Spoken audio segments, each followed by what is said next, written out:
à tous, vous écoutez l'analyse, une émission de Maïso.com. Rototombe. Bonjour à tous, ici Paris, je suis Kerwin Maïso. Bonjour chers auditeurs et bienvenue dans votre émission Adulé l'analyse. Nous sommes le 2 juin 2019. Au sommaire, Monsieur Etienne Tshisekedi se repose enfin dans son mausolée dans la commune de Lansele. C'est notre page de divers qui va boucler cette édition. Bonjour Kerwin. Bonjour Sa Majesté la Reine des Ondes, bonjour à tous, merci pour votre fidélité à cette émission. Monsieur Etienne Tshisekedi akundami. Tokosenga osalela biso commentaire sur la cérémonie nyonso ya accompagnaki bozongi ya nzoto na ye na République démocratique du Congo, matanga na stade de Martyrs na bokundami na commune de Lansele. Avant de répondre à la question na yo, na komakite d'un agréable devoir, c'est lui yako remercier Mutu Oyo a introduit zaka émission na biso tous les jours. Oyo a commis a tiré banamike na émission Oyo po ba parents mingi baso bisanga babi banamike ba poussa na kana bango na ordinateur ka po ba yo ka générique ba yo ka ndeko na bango soki ndeko na bango sa lobby après bango ba bendani a commis en quelque sorte de par sa voix a commis membre et équipe. Bien qu'on ne fait pas travailler les mineurs, vous allez comprendre dans quel sens je l'ai dit. Voix naye, ils allaient voir où introduisent la émission Oyo. Cri Oyo ya, vous écoutez l'analyse, une émission de Maïso.com. Rototombe, yekuta loba, rototombe. Oyo, ils allaient marque déposée naye. Donc, Jade Maïso a kokisi 6 ans l'élo. Toko souhaiter un heureux anniversaire et alanda parcours na ye a bien 6 ans ezali âge oyo 5 ans au tiki maternel 6e année au entamé oyo babengaka école primaire ou bien cours élémentaire en France ou cours préparatoire voilà CP. Mais bon donc à koti o to benga na Congo école primaire. Merci na bino nyonso pour na ba soutien pour na ba message. Il y a vœux, il y a joyeux anniversaire Oyo, bo tchaki na page Facebook na biso. En tout cas, merci Nabino Nyonso tout au nom de toute la famille Maïso. Alors, je ne peux ça la message wanate sans qu'on souhaite heureux anniversaire na tata mwasi na ye, c'est-à-dire Maïso Mususu, Ridi Maïso Oyo ye anniversaire na ye zali le 3 juin. Donc, maman m'a pas ça, heureux anniversaire, na yo, et puis, très longue vie, et merci pour notre soutien. Sikoyo, na ko répondre na motuna na yo. Etienne Tshisekedi, bakundiye. Analyse à l'étranto ezali na ligne. To betaki masolo, ndenge nini, nzoto ya Mowei, elongwaki Belgique, ti eyaki kokoma na Kinshasa. À partir ya lelo, nde toko meka ko analyser déroulé ya matanga ndenge to vivaki yango en direct na RTNC. Et puis na ba chaîne mususu couverture nini basalelaki matanga. Toyebisaki bino que ebembe ya Etienne Tshisekedi est duré 2 ans et 4 mois na Belgique. Oyo ezali record moko historique mais record moko honteux.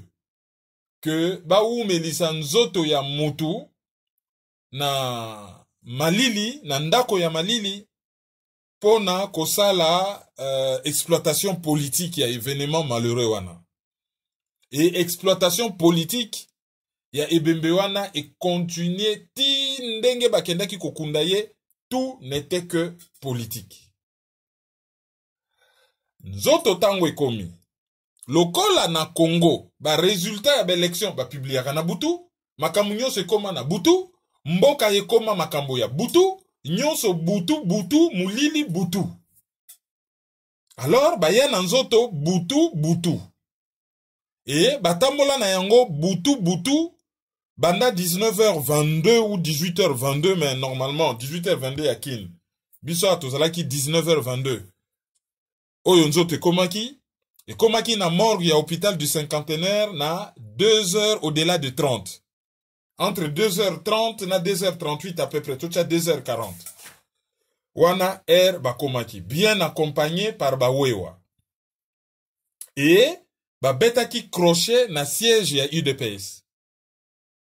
Tango bakomi na siège ya UDPS, normalement, ndenge na lobite coutume traditionnelle, mais habitude, na sens ya habitude.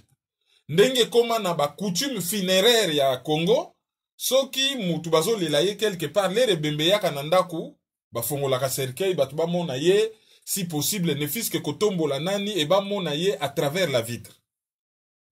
Mais, ebembe koma ki na limité, on n'a rien vu de tout cela. Et kei na morgue, ba kei ba retiré yango, et kei na stade de martyrs. Kuna batongaki chapelle ardente moko ya kitoko, avec liboko moko ya ekeko ya munene, ezosa la signe ya V na misapi. Est-ce que ezali V ya victoire, to ezali V oyo ezalaka symbole ya ralliement, ya ba sécessionniste ya Sud Kasai ya Kalonji. Ça, on ne sait pas. Mais toyebi que ezalaka symbole ya Tshisekedi. Donc, chapelle ardente wana ezalaki kitoko, ezalaki bien décoré. Et stade ezalaki ouvert, tolobaki déjà polémique, oyo to controverse, pardon, oyo ebimaki par rapport na boleli ebembe na stade wana. Oyo kombo na yango stade des martyrs de la Pentecôte. Isika oyo ba djembika kisinga moi Premier ministre Okito, Monsieur Bamba, Monsieur Mahamba, et Mpolo. Donc, controverse on est allé, mais ne bembe wana alors. Première eloko to remarquaki. Il n'est un secret pour personne que l'homme politique le plus populaire du Congo, c'est Etienne Tshisekedi wa Mulumba. Où c'était? Loko Lazali Sousouté.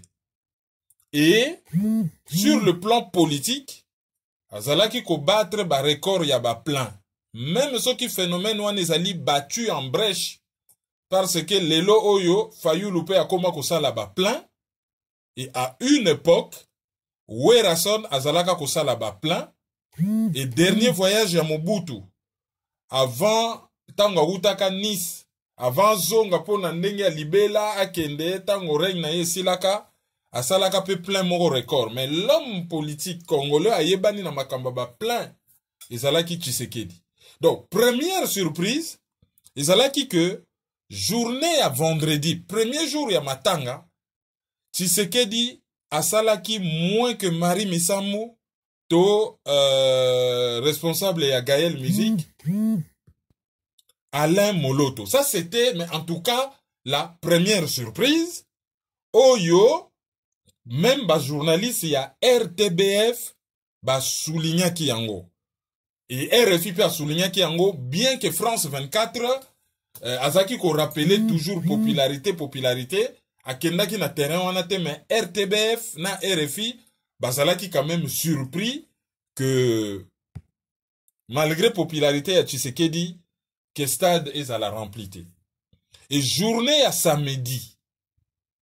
Toute la journée, stade est à la qui à moitié vide ou bamisous bakoki koloba à 60% plein, à 40% vide. Mais en tout cas, ils allaient qui quand même de façon un peu surprenante vide. Mais tango cérémonie ya matange ye moto. Stade est komaki quasi plein, c'est-à-dire que tonda kite mais komaki presque ya kotonda. Et quasi plein wana ezali Michel Nicolon ya France 24 mutaloba ki yango tonda kite. Alors là que Tshisekedi nzoto na ye matanga na ye ekoka kosala 80 000 personnes te na bagradin. Ça c'est quelque chose de quand même surprenant. Action ya bakitania Etienne Tshisekedi bakitani na ye politique. et desservir popularité na ye. Population a commis divisée. Population azaki déçue. Ndenge matanga wane zaki comme mama, tina niveau que un leader national ayaki ko bimaneti leader ya coin moko boye de la République. Et comment qui na ba langage ya matanga na bango. Matanga na bango d'ailleurs. Je crois que bato balanda ki télévision nationale de façon assez continue, bayaki ko tombe na incident moko malheureux et le cas qui en direct. RTNC eza na satellite, bazo landa yango partout, et ba chaîne mususu bazalaki ko relayer signal ya RTNC bayoka ki incident moko malheureux. Blaise Bokokia ya RTNC atunaki mutu moko soki Moses Misema, je crois, nazo sala peut-être erreur ya kombo na ye, mais azali un des responsables ya presse présidentielle. Atunaki ye question sur déroulé à matanga. Matanga ko leka ndenge ni programme eza ndenge ni. Et tango monsieur wana ya présidence azo répondre, réponse na ye zalaki mwa mulayi. Alors, journaliste azalaki ko s'occuper na reportage na langue Chiluba, ayebisi Blaise Bokokia que bope sanga maloba. Loko les ako umela, ayebisi ye alobi, d'ailleurs matango eza ya biso. Hein? Ya biso, c'est-à-dire biso baluba. Et Blaise Bokokia a perdre contrôle et a salié reproche en direct. Apparemment, quand la dame lui a dit, ayebisa qui est en privé, est-ce que yokanaki na micro, mais toujours est-il que réponse ezalaki publique. Comment okoki kosenga micro pour na yo oloba na Chiluba, bien que ça la reportage à Chiluba, je pas pesa yo priorité pour ça la reportage na Chiluba, pour matanga na bino baluba. Or Tshisekedi c'était un homme national. Tshisekedi n'appartenait plus à une tribu. Tshisekedi, il était au-dessus de cela. A comment une personnalité nationale. Oyo, kombo na ye, quel que soit ce qu'on peut dire, et comment qui ça la unanimité un peu partout. Alors comment, Roloba matanga na bino. Bien entendu, nazo répéter tes phrases par phrase. Pour mais c'était ça en fait le contenu. Enfin bref, azalaki ko reproché. Reporter, ya na Chiluba, ya RTNC na Chiluba, pourquoi bimisa ki phrase wana matanga na biso. Et ngi koloba nini matanga na bino. Bino baluba or Tshisekedi aza au-dessus de cela. Et eloko wana salaki ba débat na ba réseaux sociaux. Alors, une des explications que l'on peut avoir, ezali que déjà na RTNC, lokola Félix Tshisekedi a commis président, ezana batimisu ba commis komona na cadre ya idéologie ya tukunyata nyata, ba commis komone la baninga na RTNC. Et je crois que Blaise Bokokia en a eu assez, a préféré ko populaye en public, comme ça débat comme national, batba mona nini bazo vivre. Parce que un professionnel comme celui-là, bien que reportage ezalaki nul, ezaki nango nul, a comment ko boaka ba camarade na ya classe, ko benga Félix Tshisekedi sa père, comment na ke cardinal Monsengo ye munene, ko tanga bato ya ba pauvreté, soki président mo ko tika fleur. Yesiko l'air à représenter pays na ye ba richesse ça na pays wana to ya alphabétisation. Tout ça ça cadre vraiment pas. Na cadre matanga peut-être ko lobake bo voilà tel président azali tel temps na pouvoir tala ba relation na biso na mboka wana bango petango ba kufela ka mutu tel biso peto kendaka par exemple ba kufela opposant na bango ou pas na mboka wana opposant eza mutu tel ba kufela premier ministre ou pas. Il fallait que nous ba biloko wana reportage ezalaki très pauvre mais ko bimisa incident wana ezo lakisa état d'esprit ezo renye mikolo yo. Alors batu bakwa ko lobaki mais l'air ba swahili pe bayaki pe na mina sema weye muta kupika masasi allez langage moko un peu déplacé comme yinakin. Mais est-ce que tu reçois référence ce qui est négatif? Est-ce que référence il y a toute une nation il faut ça ce qui est médiocre? Est-ce que référence il faut ça ce qui est bas? Pourtant, au bateau yo, y a Afdel Bayakina, langue d'intimidation swahili nakin. Mot de passe, una semaga swahili. Sokozo luka musalo pesi seve na yo, mot de passe, olobaka swahili. Mais tant ba kino ba yeko comprendre, ba telemeli bango comme il se doit. Alors, Même phénomène comme kozonge bati misusu bakwa ko défendre yango na cadre ya idéologie chintu chetu siko tour na biso donc on fait comme les autres. Oh, tour na bino c'est justement l'occasion d'innover, de dire voilà comment devrait marcher un pays. Nous on fait différent. Bon là on a siko exemple parce que nous on prêche par l'exemple. Mais malheureusement, il y a des gens, des cerveaux malades pour na koya ko défendre makambo ya modèle wana na internet. Ça, c'est du jamais vu. Donc, c'était déjà une parenthèse, tout qu'au Fongola, déjà, na ndenge matanga et salamaki, mais toujours na point wana, il faut ton lo balisu se lo kwa mi bale. Matanga wana salami na mbongo ya l'État.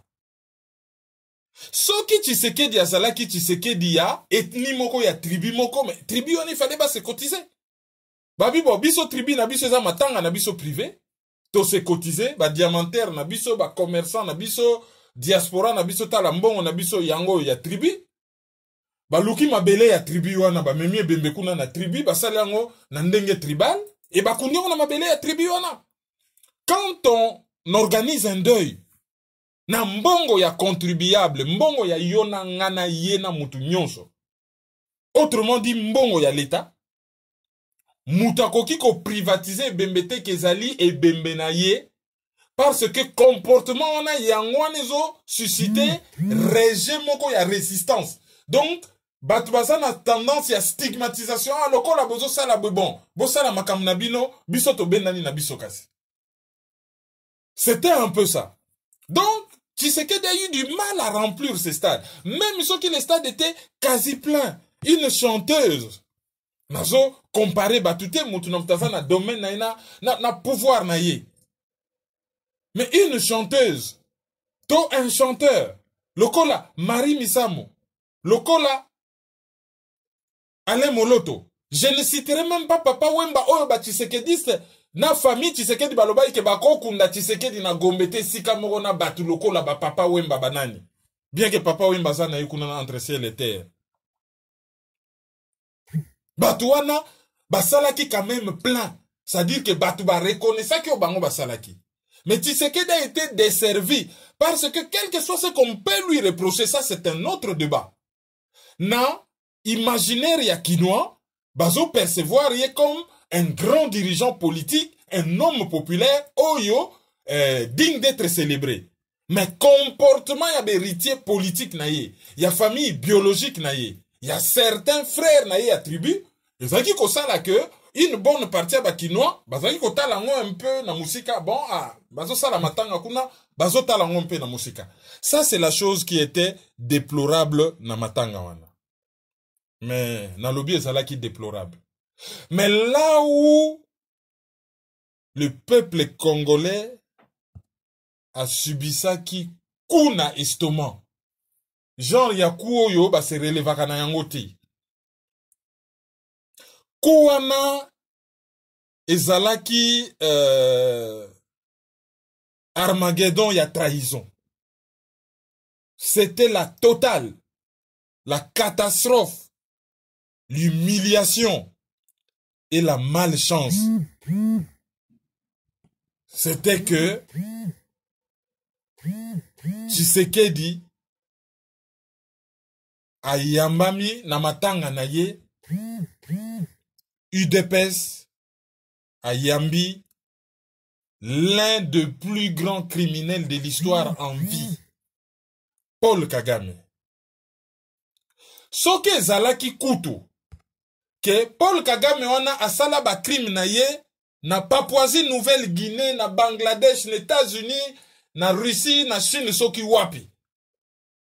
Mukili peut-être n'y a que reproché ba Congolais balobi ah mabo ya sali batukuna peut-être quoi ko sala ngwe pa na bino ndenge nini bokoki ko yamba ye mais na kana biso mabe wana asala yango chez biso. Notre pays a été agressé en 1996. Notre pays est occupé. Armée ya Paul Kagame to milice na ye tribal et bunda na ville ya Kisangani sala ba dégâts. Rapport mapping, ils ont incriminé yé. Et à l'époque, rapport mapping, ils ont parlé de 5 millions de morts.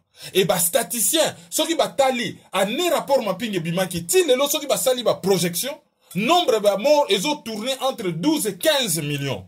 Ba oyo, ba koufi directement par la guerre, na ba oyo, ba koufi na ba effet collatéraux ya ba guerre. Makamunyo sa mabe yaka na nzinga ya guerre. Ceux qui bo bouki hôpital, mutabeli malaria, a koufi po hôpital ezalité. Azali neti dégâts collatéraux, ya baliwa oyo, ba koufi direct na masasi.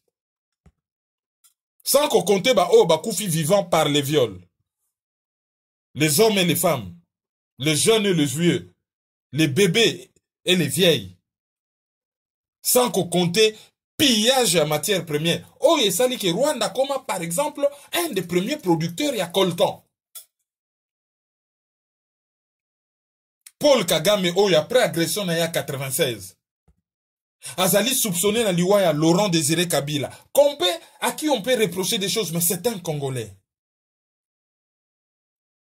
Paul Kagame Oyo, officier ya armée naye, un des officiers connus du nom de Hippolyte Kanambe, s'est retrouvé président de la République démocratique du Congo, avec les résultats que l'on connaît. Élite culturelle Nabiso décimée. Élite politique Nabiso humiliée Bamisusu décimée. Basamba Kaputo, Bakatuma Mwanke consort. Même Batiseke Diwana. On soupçonne beaucoup de choses dans l'Iwana. Famille ne batikala kosa l'autopsie. Oyo ba prometaki. Ba décima élite culturelle Nabiso. Enquête ça la manaliwa ya emenea. Enquête ça la manaliwa Papa Wemba. Papa Wemba yemba chacun pour soi. Et l'autre tozo koufé la chacun chez soi, chacun pour soi. Ayemba Banzembo Moussoussou quand même un peu bizarre. Élite religieuse Nabiso. Munziri wa Kataliko. Abbé, je crois, Machiosi. Monseigneur Ichou. Et que sais-je encore?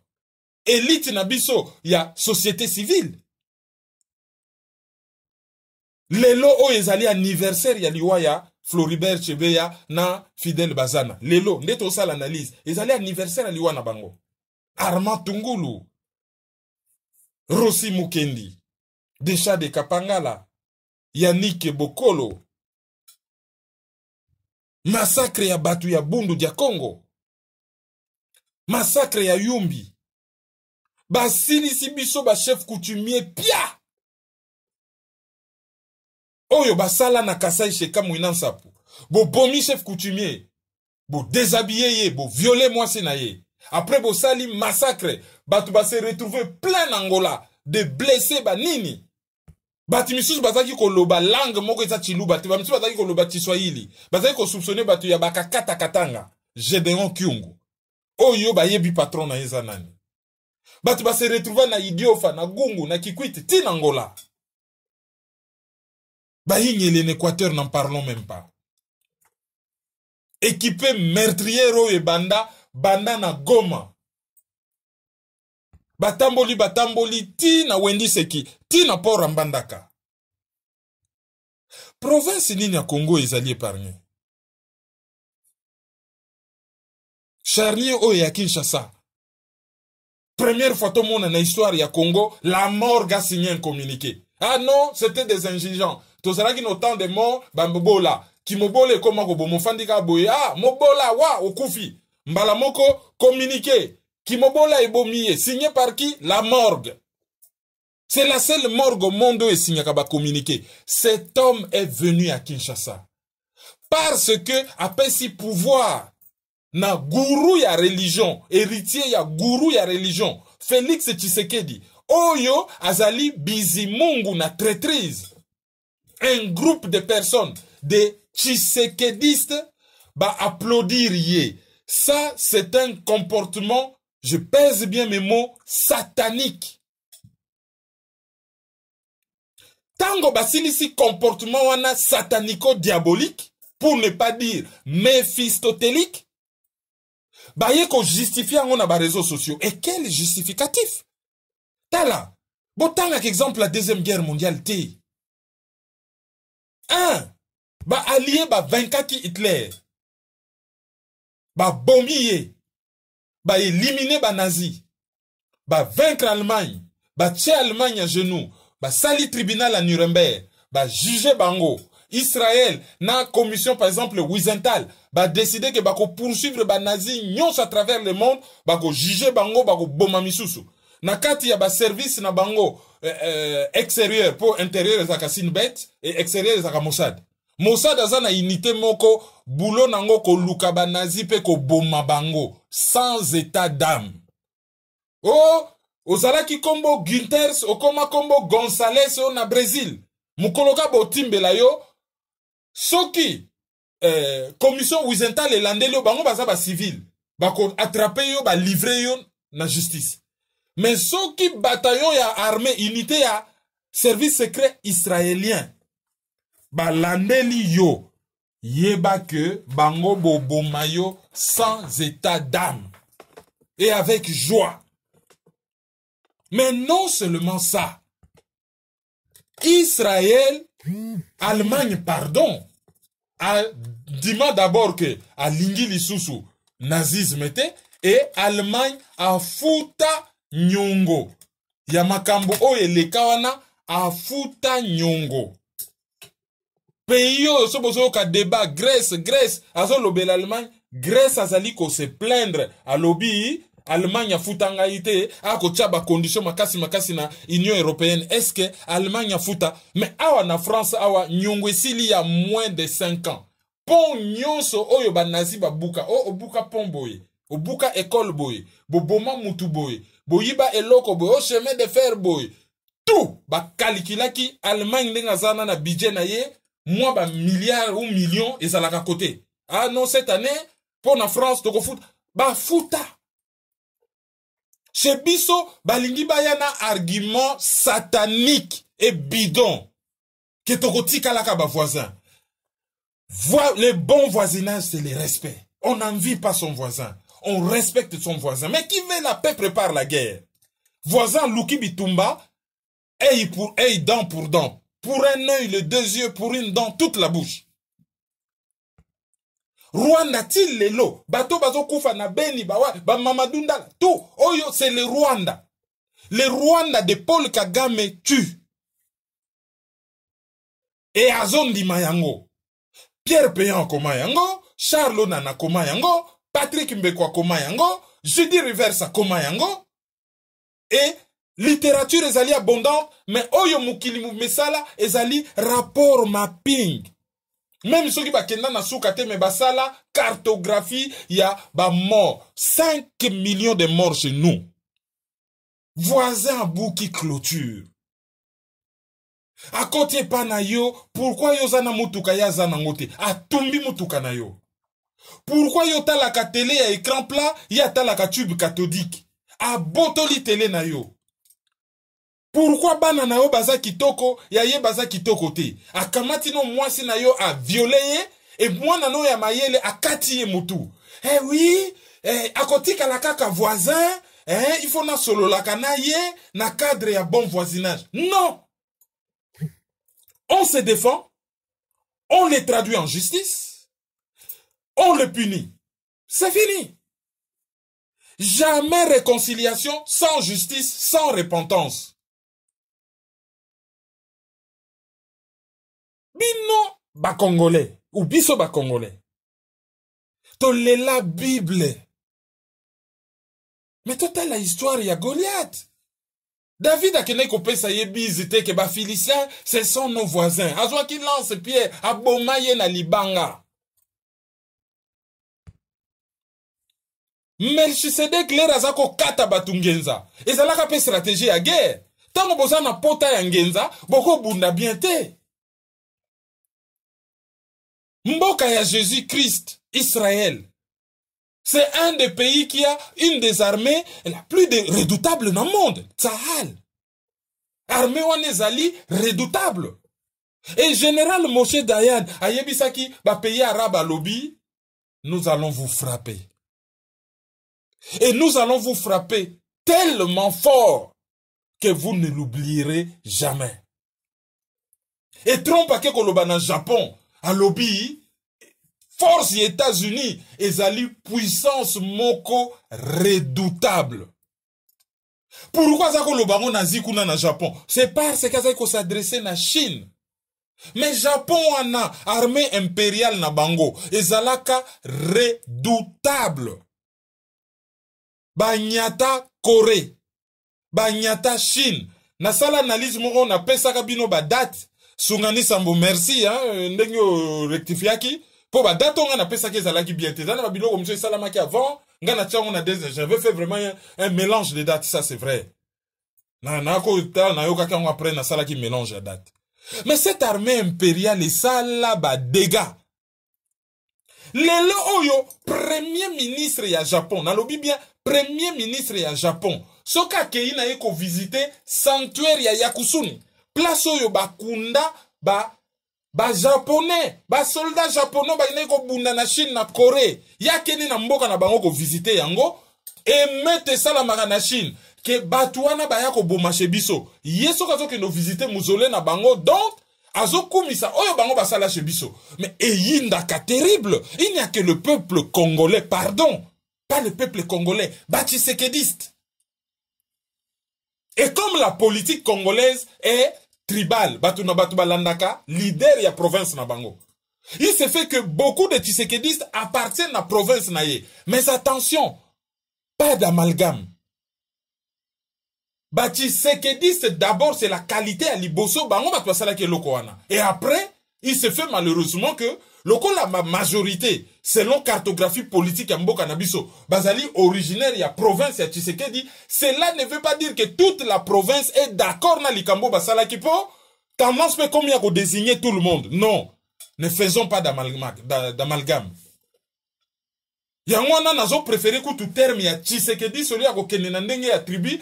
Parce que et loko ezaki ko déterminer comportement na bango ezaki fanatisme na bango envers la famille Tshisekedi et non appartenance tribale na bango. Ils ont fait cette chose là de très grave. Batouaye na confusion, bakinois, bataki vous baza déçu même ba loucha tout. Balobogi na RFI mais baza déçu. Batoua est baza déçu. Bakinois, batoua ouest non. Kinshasa za ya batou ya ouest te. Kinshasa zali capital, Kinshasa zali melting pot. Nakata Kinshasa batakivu bazali, na Kinshasa bakatange bazali. Soto zui bakinois neti famille Anzulum. Bazali batu ya Kivu, bazali bakinois. Soki to zui bakinois neti famille Bemba, famille Mobutu. Bazali ya Équateur, bazali bakinois. Soki to zui par exemple, je ne sais pas moi, famille Dokolo, je ne sais quelle famille, Konde Villa Kikanda. Ou famille Kasavubu. Bazali, bakinois, bazali originaire ya ba Congo. Soki tozui, ba famille neti Nsinga Uju ou Takizala, je sais pas moi quelle famille, Munguludiaka. Bazali, batu ya Bandundu, mais bazali bakinois. Soki tozui, batu neti famille Mumbele. Bango bazali bateke, bazali ba originaire ya Kin. Mais soki tozui neti ba tata ya Kinshasa ou ba tata ya Kinshasa neti ba Tshisekedi. Papa ya Ngiringiri. Po ye aza mwana Ngiringiri. Je crois venir mon koto so kini. Ba papa vie Tshisekedi ya ba na Kin, ba papa ya Kin wana. Ba grande famille neti ba Moleka, ba papa neti ba Tshisekedi. Bango bazali ba luba bazali ba kinolo. Comment bako lo ba kino? Bino batu ya ouest. De quel batu ya ouest? C'est parce que Kinshasa c'est un melting pot. Et comment peut qu'on soit batu nyo sur ouest? Na kati ya histoire wana, au lieu ya qu'on soit ba Tshisekediste. Bangonde ba c'est le responsable à likambo salami. Donc d'un côté, il ne faut pas beaucoup condamner Batunion sur Ouest, beaucoup condamner Batissekediste. Et de l'autre côté, beaucoup condamner Balouba Nyonsote, beaucoup condamner Batissekediste. Et grave. Quelques présidents Bayaki. Président Denis Sassou Nguesso ya Congo Brazza. Président Edgar Lungu ya Zambie. Président Lorenzo ya Angola. Président Touadéra ya République centrafricaine. Et je ne sais pas ce qui n'a Bossani Moussoussou. Voilà. Quelques présidents Bayaki. Alors, phénomène Moko Moussoussou ya grave et salami. Nastad. Chef ya protocole. Monsieur Nyankeru. Azo benga batu nyonso tout na français. Ah, tozo benga président Sassou Nguesso kotika fleur na français. Atelemi ay kotika. Ah, tozobenga président Touadéra. A telemi aye kotika. Président zambien Edgar Lungu, un anglophone. Ba bengiye na français. Yaka kotika fleur na français.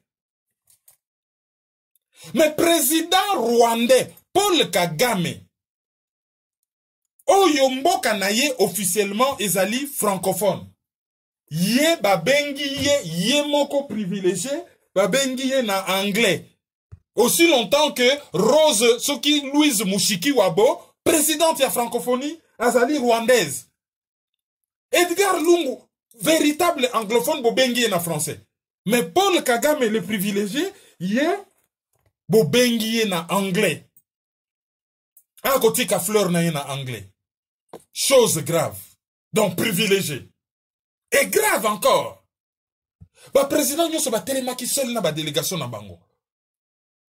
Mais Paul Kagame se faisait accompagner par qui? Par le directeur de cabinet de Félix Tshisekedi. Monsieur Kamere Lwakaningini Nkingi Ngabo. Po bomba kakombo wana mususogi Ngabo sokini. C'est lui qui accompagnait Kagame. Yenani, a chargé un protocole. Et pourquoi il faut accompagner ye batmisu ba accompagner ki bangoti? Et les razo accompagner bazo solo la. Bazai ko solo la na anglais to na Kinyarwanda. Ba yebisa biso. Ba solo la ki na anglais to na Kinyarwanda. Déjà ba bis baza ko pesa na tribune. Bozo mona te ngai na salaka na boko kwa mindele te vie na ngamo ba betelenga. Mais bozo mona ba bis na bino ba code. To tanga ka ba livre to mona ka. To yebi ndenge bozo pesa na ba bis. To yebi pe ba bis abata boko kwa mindele wana vie privée na ye. Mais to bona kiango ba bis misusu ya bokoko ya mindele. Kagame le privilégié. Et grave encore par rapport à dossier Kagame. Et Bembeza Nassé. Ah, nous sommes des Bantous. Le respect dit aux morts. Nous sommes des Bantous. Qui Bantou comme Akaka lorsqu'il s'agit de Tshisekedi. Ce que ça dit qu'au fin de Mobutu, là, il n'y a pas de Bantous. Ah non, là, il n'y a plus de respect dû aux morts. Qui Bantou est comme Ramakasi, le respect dû aux morts, lorsqu'on veut imposer à tout le monde une pensée unique. Mais Yemoko Mukolo Tata. Qu'est-ce qu'il a fait? Akena réunion dans Nsele, pendant que Bemba Tata na Isaki na stade. Kagame a raison après pendant ça la réunion. Botala, compte rendu à réunion wana. Bakene ko beta masolo ya coopération économique. Coopération économique? Yoza ne Bembe ba bengi na ale yaka. Patron aye ale. Yaka to beta masolo à coopération économique. Sur le plan coopération économique, to matato kita. Biso to gagné ni na Rwanda. Bote que la biso te. To gagné ni na Rwanda coopération économique. Na Angola kutu ba décida ki que ba réhabiliter chemin de fer ce qui dit Lolo, Benguela et tout ça. Oui. Tout ça na débouché moko sud-ouest par rapport na ba minéraux na biso.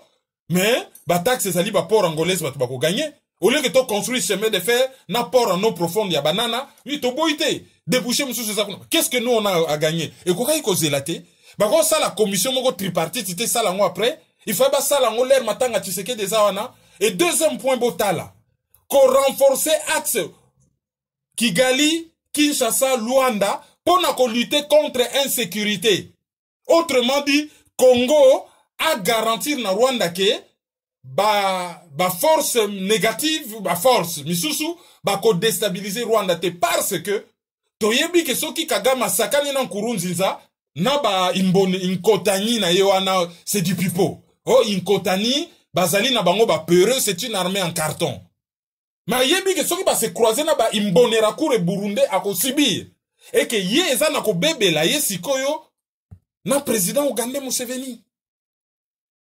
Alors bango nyonso ezala ba rebelle oyo ya Kanyuma Nyamwasa ezala armée ougandaise.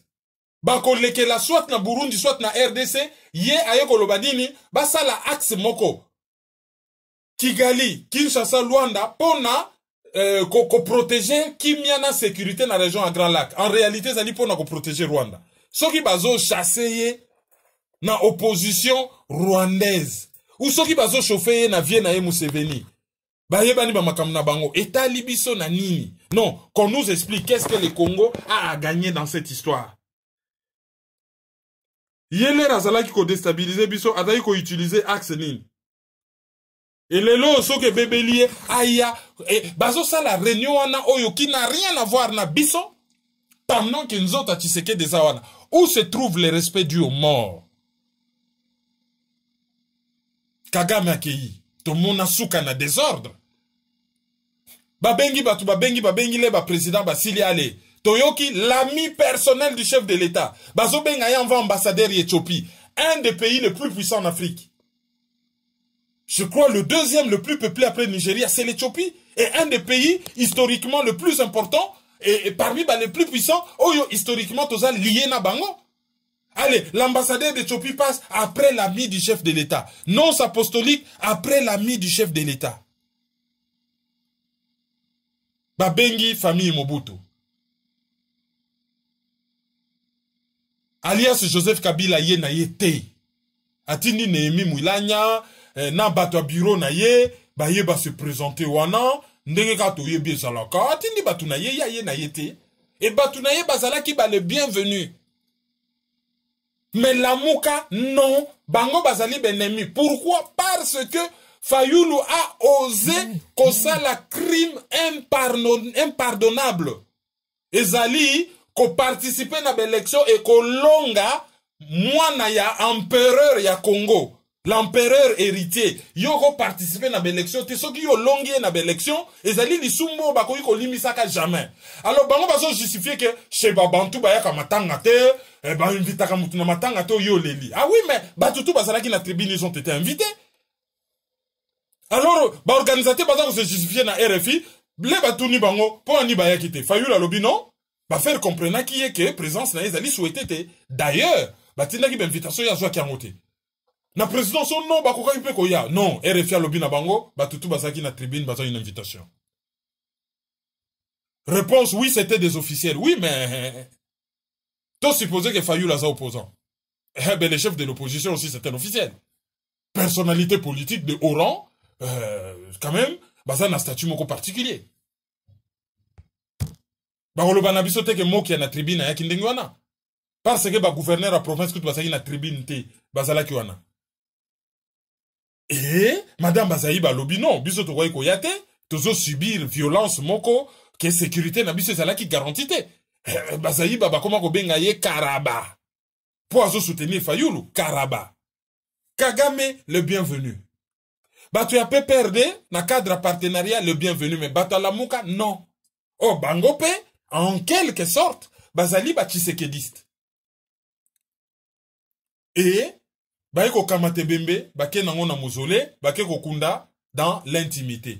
Mais la grande question qu'on se pose, Tshisekedi Akoufi, Bamema, Nzoto Naye, na salle Oyo Ville à Bruxelles et Pesaka, Tomona ka cercueil, biso tout na misa romona. Bake Kotika Ngo na Mozole Bambalango. Et un avion, Ebimi, cercueil ya Pembe. Ok. Ezali, peut-être, Kok Oyo, encercla qui cercueil, peut-être, par rapport à la norme, il y a transport international à corps inanimé. Donc, il fallait peut-être emballer en akata cercueil. Mais tango et bimi, cercueil est comme Moussousou. Mais qu'on nous explique, bafinga batute so bat bazotuna. To yebi ke na Belgique, il y a une législation, lokola en France, sur Bibembe. Et Bembe, ezali na durée moko bien déterminée, fandaka na savant bakunda. Qui est Tshisekedi un Congolais qui n'est même pas belge? Pour passer les dérogations que yé bemene fo wimela na morgue. Muto ya mboma kinzo tasalaka interview moko. Même si on a l'obaka yango clarté na combo secret professionnel, tout le monde avait compris que mboma yango pour une durée déterminée. Yé nani ba yé la biso dérogation ya ba service belge que to pesa ki dérogation nzoto ne wimela na morgue pendant 2 ans et demi. Ba yé la biso dérogation. Alors, qu'est-ce qui nous prouve que Nakati a cercueil wane zalaki ye? Tout le monde qui déjà na Belgique, on dirait chef Koutié Momo Azaï ko saka ke batunyo to bayebi liwana osoki bakundi yo mabe goye la bango. Kokunda peut-être na Congo, on ne sait pas. Bon, nous on va pas rentrer dans ça. Et ça domaine mo toujours maîtrisé. Tout ça na droit à koyeba qui était dans ce cercueil. Pourquoi ne fils que bafongola qui vit traité pour battre monde? Eh personnalité muneno na bazo lelaye cercueil ya kokanga kaka ya kokanga bat ba monite logo zaka na kati mutaza na kati te rien ba yebite ale bake kokunda. Ah les fils a enterré les pères avec honneur. Quel honneur? 2 ans, il y a marchandisation politique. Se servir les bembewana pour n'avoir un peu de père africain pour se donner une dimension internationale. Église catholique, l'ennemi à lobby, à zosa la messe. Mais Monseigneur Ambongo, avec ça qui Félix Tshisekedi dit que, ah, tata ya lokumo. Mais Allah dit qu'il y a héritage naïe. Population, bah, mon clair. Les peuples d'abord. Population, bah, mon clair sur le plan social. Ils ont que l'obélé mokolo.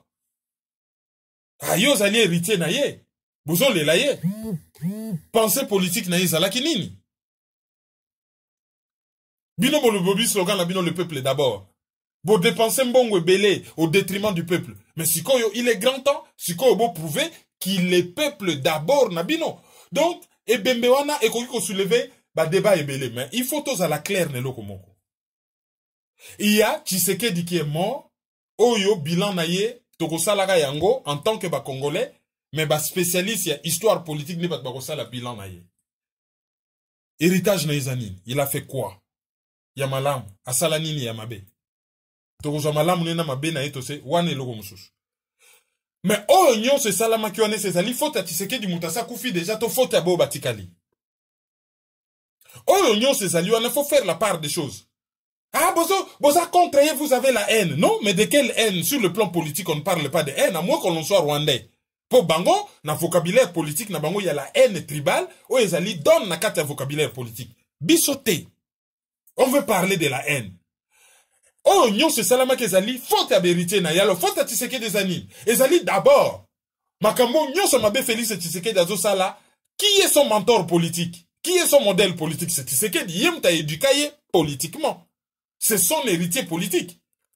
Alors, bon, on le baquet, babo taka moi na politique, babo taka monte mate. Ah ben, moi na za yem ta éduqué politiquement. Là, nous parlons pas de fils biologiques, nous parlons d'héritiers idéologiques. Des fils politiques, d'héritiers politiques. Tout comme Lem, Baké, Fayoulou se revendique aussi, Kozala, Mouananaye, voilà. Mais ça peut te lobby sur le plan biologique. Ce makamabé, Zosa la maha. Babo taramona, babo taramote mate, ah non, on est un justificatif. On est responsable de la façon dont on a éduqué ses enfants. Donc, ce qui est loba, nabazosa la badeka, parce qu'il y a des déficits à gauche et à droite, sur le plan instruction ou ce qui nini, bah, déficit, on a les pères aussi, et quelque part responsable. Donc, et là, on a photo le bayango. Et puis, tout le bel appel Makambango Penda, il y a une invitation un peu plus claire. Tout le monde qui, samedi, l'air stade des vide. Où est-on dit? Augustin Kabouya, il y a eu UDPS, a qui communiqué urgent à RTNC. Et ça qui a déroulé, les cas sous forme, il y a bande passante.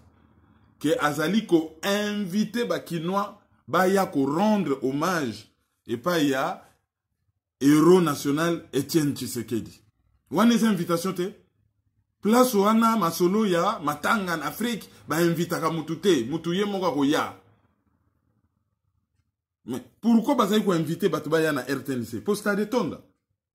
Alors argument oya kolobake ba opposant ba invitaki bangote disons il fallait pas miyer la bango moko. Argument, ça ne tient pas la route.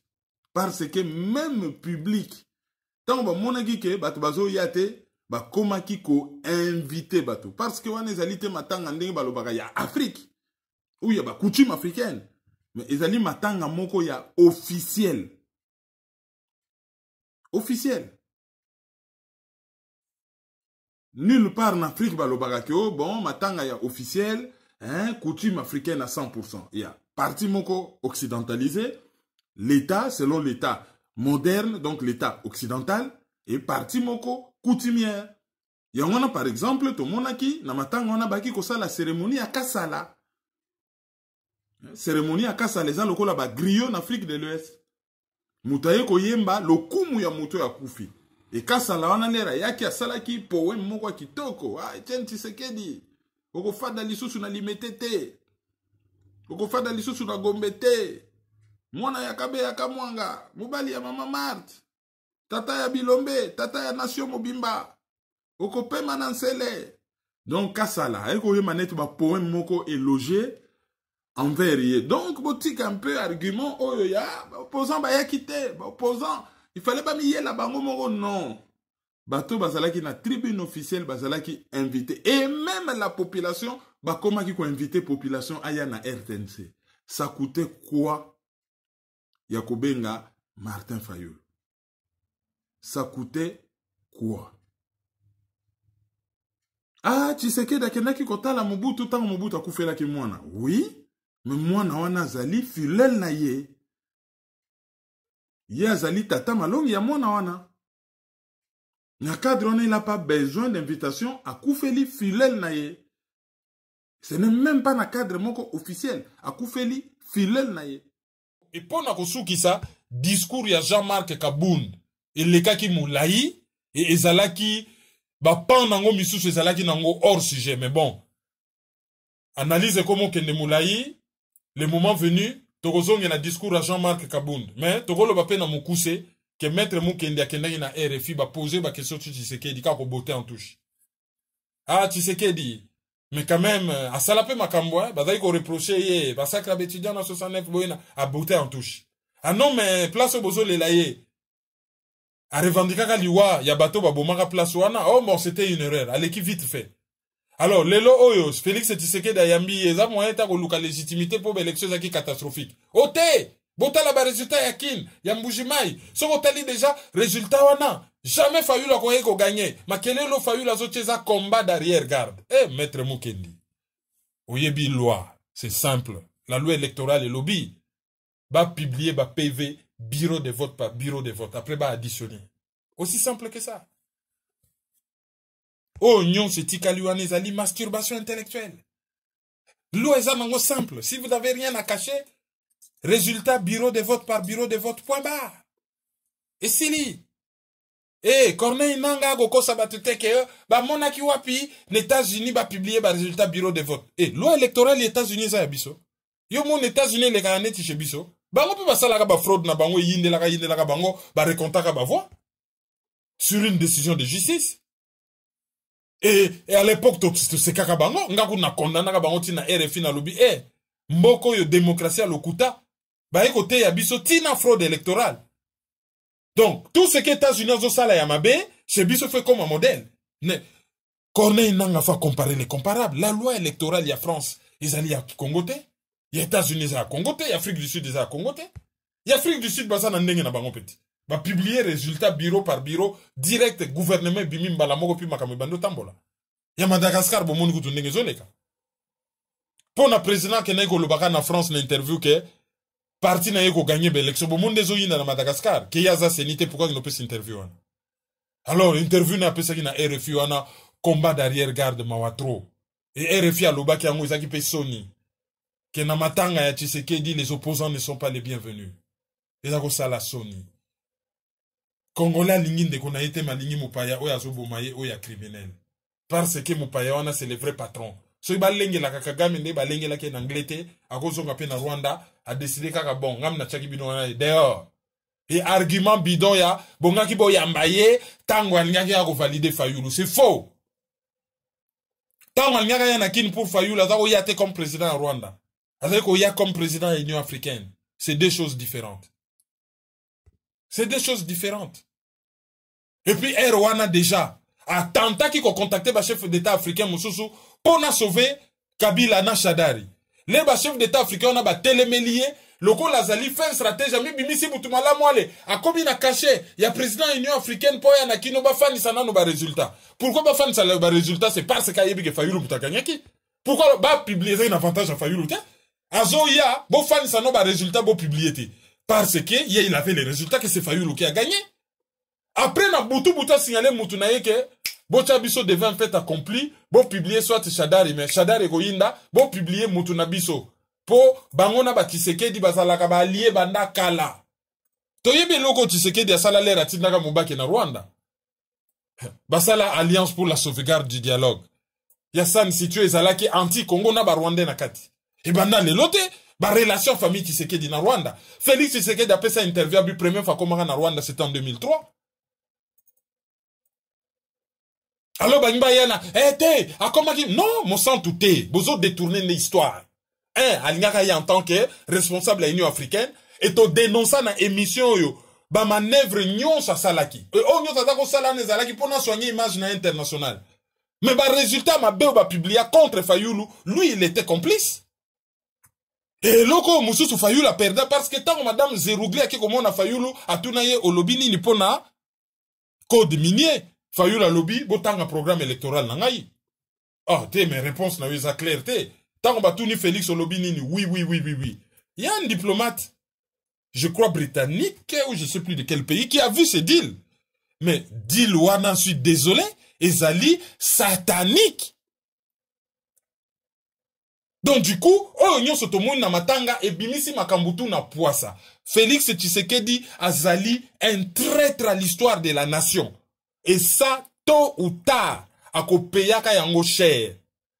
Bino ba tribalisme bongi boya na ba tribalisme à 2 balles boyo kakasoni. Tshisekedi bakunye na kabeyaka mwangate, bakunye na mabele bato bobenga bayaka. Nansele. Boyo kasoni te. Tala, le Congo est un et indivisible. Ngana loba ngo so na mbongo. Ndenge na lulala kikivu no so mandaku na Goma parce que c'est chez moi. Na kosala ranch na ngana kabeyaka mwanga parce que c'est chez moi. Yo soki Congo na yo ezali 50 000 km². Oyo yanga ezali 2 345 409 km². Nako somba na ba Congo. Nako somba na Katanga. Nako régner partout parce que c'est mon pays. Alors, yo soko zomona ke bon, ton petit territoire c'est Nangandajika. To soki na yebite, soki na likasi, soki wapi, c'est ton problème. Biso tozo mona toute une nation.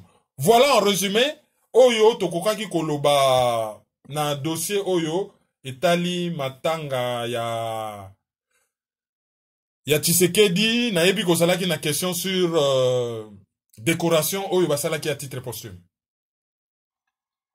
Oui, question ezekoye ba décorer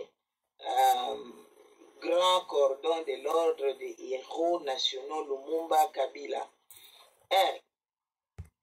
Moutou a décoré aza mwana biologique. Il n'y a pas question, il y a conflit d'intérêt.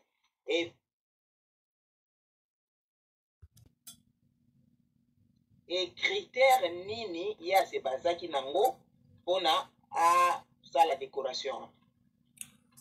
Bon, déjà, bah, critères et banité. C'est ce qui est quand même un peu compliqué. Mais il y a une loi. Il y a une ordonnance loi, oyo, iso sala, oyo pesa, président de la République, pouvoir, il y a, ko décorer. Donc, ezali na loi. Loi oyo remplacé ordonnance, oyo yakala, oyo, ezala ki ko conféré, autre yako benga kala, ordre national de léopard. Bah, ko remplacé en haut par l'ordre des héros nationaux, Lumumba et Laurent Désiré Kabila. Donc, azali na pouvoir discrétionnaire en tant que président, yako choisir, nani yako yiko koma héros wana. Mais, pouvoir discrétionnaire wana, ezali astreint na ba critère. Alors, ba critère wana toye bien noté, a commissaire héros national, et puis, disons, ba PC héros national, ba PC quand même, je vais dire, grand cordon, il y a ordre wana, il y a héros nationaux, Lumumba Kabila, au même titre que Yerodia, au même titre que Katouma Mwanke, au même titre que Papa Wemba, bon, sauf que je sais pas si Papa Wemba a grand cordon. Donc, ils ont eu pouvoir moko discrétionnaire, à se baser sur les critères nini, to yebite, et ils ont suscité débat makasi na Congo. Alors, cela veut tout simplement dire une chose. Tshisekedi ne faisait pas l'unanimité. Tala, sokazago sala l'unanimité neti Mandela.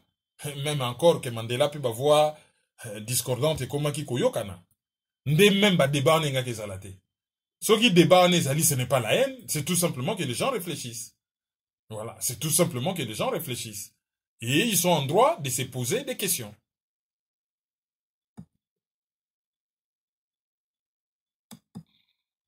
Na page na biso ya ba divers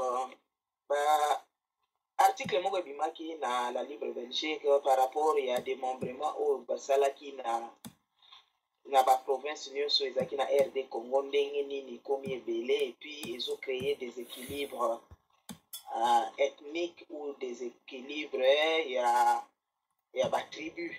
Vous avez un commentaire par rapport à nango? Article wana ezali très intéressant. Et nako recommander les bino botanga yango.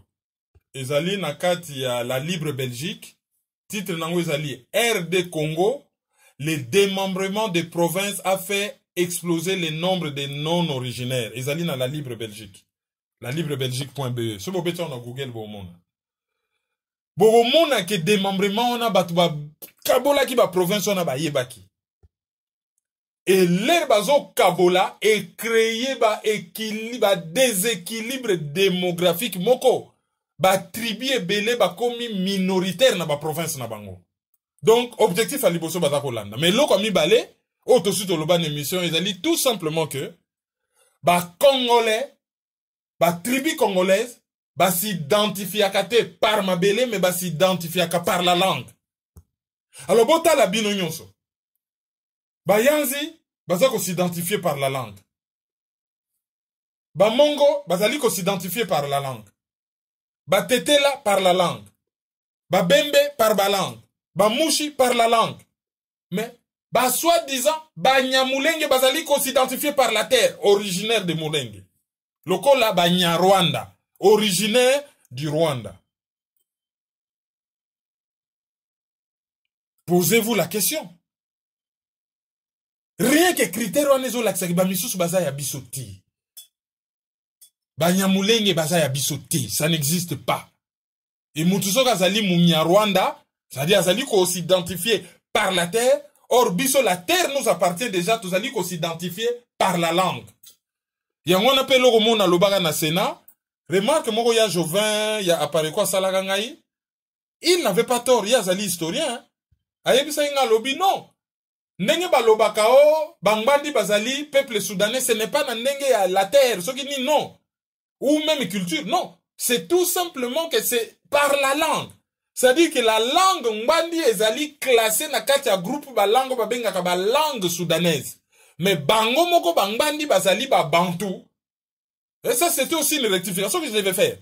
Bangbandi bazali ba bantou. Bazali ba nilotique te. Mais c'est leur langue. O ezali na groupe ya ba langue soudanaise. Ndenge en Afrique australe, bazaka na ba groupe ba langue puis toko tomber na ba langue misusu za na groupe ya ba langue à clic. Bato ba lobaka c'est des langues à clic. Donc, ça c'était aussi une précision à faire. Donc, on fait la mise par rapport à Batouana. Auditeur du jour. Auditeur du jour, Nabiso ya Liboso, Ezali, Guy Capella, Fanny na Bobini. Bon, on a koutana na madame na ye, par rapport na garde. Non, moubel nanga landaka yo mingi, bon. Guy Capella, comment on a Guy Capella? Le rôle la maman pesa ki kombote. Na lingaki te kochaye mal à l'aise, leo banda kotuna ye kombo, voilà. Talakaka, pas kochaye mal à l'aise. Alors, to garder kaka, monsieur Guy Capella na Bobini, na mwasi na ye. Auditeur du jour na biso ami balé, bon, yé moko ko se reconnaître, mutu oyo, apesa ki ngambote na Montréal, azole kaka na voiture, nega nini. To mona na kana ye, pas très loin na boulevard René Lévesque, une des routes transversales, na évité ceux qui allaient venir, je sais plus laquelle, mais en tout cas, Banque Royale ya Canada, ils allaient pas très loin. Mbote na ye. Mbote na muto a pesa ki ngambote lelo na Paris, auditeur du jour, oh a pesa ki ngambote lelo na Paris, na avenue Parmentier, na feu rouge. Il est pas allé auditeur du jour na biso. Allez. Toko bakisa misusu. Lucien Diata, ye azali na région parisienne awa na France. Auditeur du jour mususu ezali Philippe Kimbiese, ye azali na Lyon ezali na France. Auditrice du jour na biso mususu ezali Maria Misenga, Mimas, ye azali na Lille ezali na France. Tokende na Canada. Je crois na région ya Toronto, tozali na Madame Ngamu Yembura, ye azali na Canada, donc na Ontario, Et tokozwa pe Madame Annie Longo. Annie Olongo. Annie Olongo. Ye azali na Canada. Et pour na kosukisa tokozwa Luboka Bamba, tokozwa Martine Fayulu, tokozwa Bekatam, je suis Maïso 2019. Et toko féliciter ma passa ya Diane Yolo, les deux jumelles, bango. Bon, ba graduya ki ma passa ya Diane Yolo, na papa na bango Ray. Alors ma passe ezali Anne na Zoé. Donc du coup, on fait aussi une dédicace à Linda, Olive, na Julia. Donc ma passe ba graduya ki. Félicitations na bana nyonso oyo bozui ba diplôme na bino d'état na États-Unis. En tout cas, félicitations ndenge ezali. Avant de clôturer, tu voulais qu'à la page va communiquer. Mais la page va communiquer. Tozui ba appel ebele na rédaction awa. Balingi o symbole la biso. Makambu oyo eleki na conférence de presse ya musicien oya yebani na kombo ya Koffi Olomide. Bon, pour un dossier, on a recevoir beaucoup de coups de fil. Bon, je pense que c'est un aspect juridique, c'est ça qui infraction, c'est ça qui infraction. Il y a beaucoup de choses, hein. Oh, yo, moi, bilo, quoi, Mike, il faut vraiment tout recadrer. Mais bon, tout kolobelango, mokolo mosusu. Alors, pour n'a pas communiquer, ceux qui bosali partout na France, na Belgique, bokende, pendant 2 jours na Caen, communauté ba congolais en Normandie, oh yo, ils allaient dirigés par monsieur Okito, je crois, ils allaient porte-parole ou diriger. Bon, ceux qui n'a sali confusion, bah, les places où on a le batek, ah, Okito abenga ki a lobby a sali chef, non. Mais en tout cas, un des porte-étendards, il y a communauté congolaise en Normandie, bazo organisé, bazo célébrer Dr Mukwege. Donc les 4 bako yambaye, bako sa la fête yo ya biso, pendan nenge biso bafrike to fetakaba o ya biso. Et les 5 na faculté à médecine, il y a université à Caen, là vraiment il y aura un débat scientifique. Bokende plein. Bokende koyoka bango. Après wana, boye bake le 21 toza na Citri na Maître Retina Batimisusu Togo Yamba ba artiste congolais. Soto lobi artiste ni le bate musicien, comédien, cinéaste, sculpteur, tout ça bazali ba artiste. Toza même na quand on a na fille mo bazali une des meilleures somnambules ya France. Bato batambola kana ba singa tambola na ba Tour Eiffel na singa. To mona même mususu na New York matati na statue de la liberté za congolaise. Pour mboka na biso c'est vraiment un pays béni. Toko yamba batouana to yeba bango vi na bango, qu'est-ce qu'on peut faire ensemble, qu'est-ce qu'on peut gagner? Bon réservé agenda wana. Et association Rafa bato basenga biso mail na bango to kopesa bango yango bako organiser événement moko ya munene na Bâle ekozala le 29 juin. Donc bon réservé agenda na bino boya ebele. Et le 5 juillet tozali na Bruxelles na cadre ya conférence moko à Paris Bruxelles bazali ko organiser wana ezali na mois de juillet. Ezali le 5 juillet. Alors, on a recommandé les binon.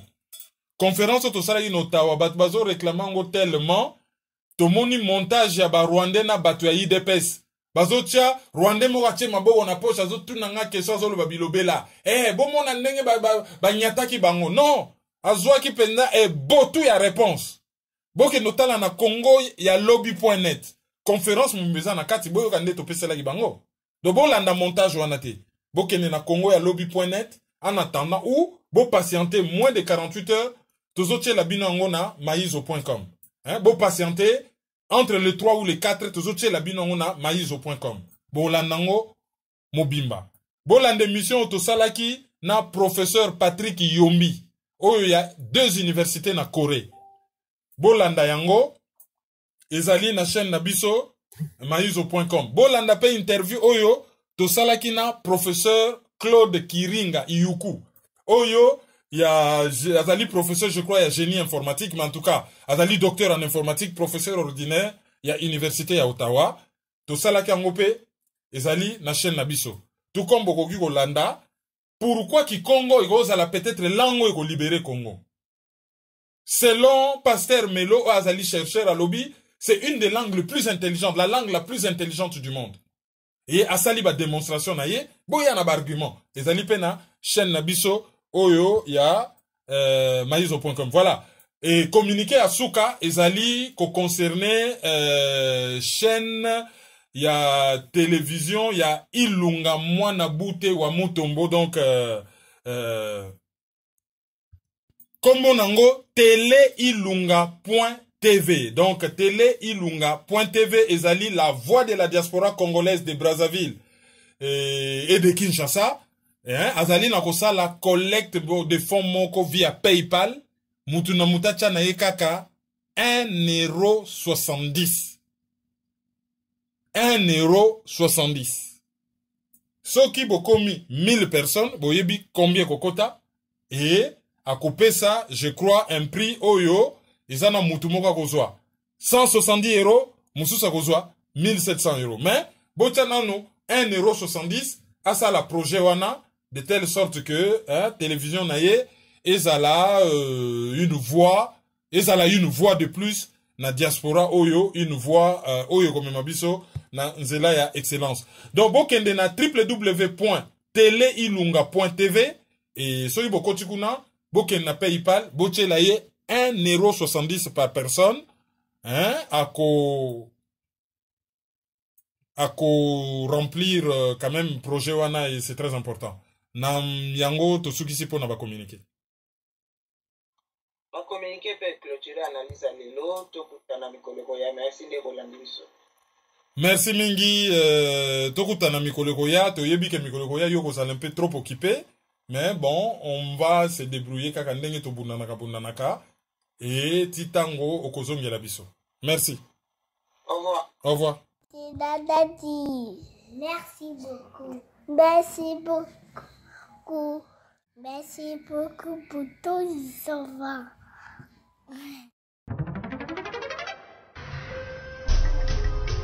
Yo, petit à petit, Kermine implique Banakin. Tout à ici, tout à par là, tout à autant. Tous les milliers qu'on fout là. Peuple congolais. Yo, qui n'a l'autre d'abord colocataire? Où les alliés colocataires? Qui n'a l'autre d'abord colocataire? Où les alliés colocataires? Qui n'a l'autre colocataire? Où les alliés colocataires? Qui n'a l'autre d'abord colocataire? Où les alliés colocataires? Donc c'est soutenir. Il faut lutter pour une nouvelle société. Mais pour la lutter, il faut que la arme et la vérité. Il y a justice. Totika le puta. Totika l'hypocrisie. Mboka ezoki na pasi, mboka ezoki na sans position, ba génération na biso bezo kufa, ezoki na kufa sans position, sans solution. Mais nous vivons dans les pays un temps de confusion, d'obscurité, de désespoir. Mais nous savons qu'au plus profond de la nuit, l'aurore pointe déjà à l'horizon. Analyse sur la liste.